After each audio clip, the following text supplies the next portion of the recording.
আজকে একটা গেম খেলবো, সেই গেমে রয়েছে ধারালো ব্লেড, রেজার রশ্মি, কম্প্রেশন ম্যাচিং এবং রোলিং ম্যাচিং। এইখানে 6টি স্টিকম্যান রয়েছে।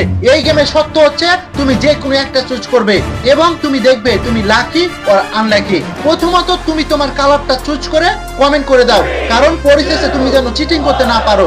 আমি চুজ করলাম 2 নাম্বার অর্থাৎ ব্লু কালার। দেখে যাক শেষ পর্যন্ত আমি পারি না তোমরা পারো। ধারালো ব্লেড দিয়ে পিঙ্ক কালারকে 2 টুকরা করে দিয়েছে। সো পিঙ্ক কালার প্রথমে গেম থেকে বাদ হয়ে গেছে এবং এখন 5টা কালার রয়েছে। 5টা কালার প্রথমত একটা পাইপের ভেতর দিয়ে যাচ্ছে এবং সর্বপ্রথমে আছে রেড এবং সবশেষে আছে ব্লু কালার। রেজার রশ্মি দ্বারা ব্রাউনকে কেটে 2 টুকরা করে দিয়েছে, তার মানে ব্রাউন এই গেম থেকে বাদ হয়ে গেছে। এখন 4টি কালার রয়েছে। দেখা যাক এই 4টির মধ্যে সর্বশেষ পর্যায়ে কে আগে পৌঁছাতে পারে। এবার হচ্ছে কম্প্রেশন ম্যাচিং। এই কম্প্রেশন ম্যাচিং এ কি কেউ চাপা পড়বে এবং চাপা পড়ে চ্যাপ্টা হয়ে যাবে? ব্রাউন চাপা পড়ে চ্যাপ্টা হয়ে গেছে। এখন রয়েছে 3 জন। দেখা যাক এই 3 জনের মধ্যে কে পারে। রেড, ব্লু এবং গ্রিন। এই 3 জনের মধ্যে কি তোমার পছন্দের কালার রয়েছে, অর্থাৎ তুমি রয়েছো? ও গ্রিন, গ্রিন কাটা পড়ে গিয়েছে, অর্থাৎ গ্রিন এই গেম থেকে বাদ হয়ে গেছে।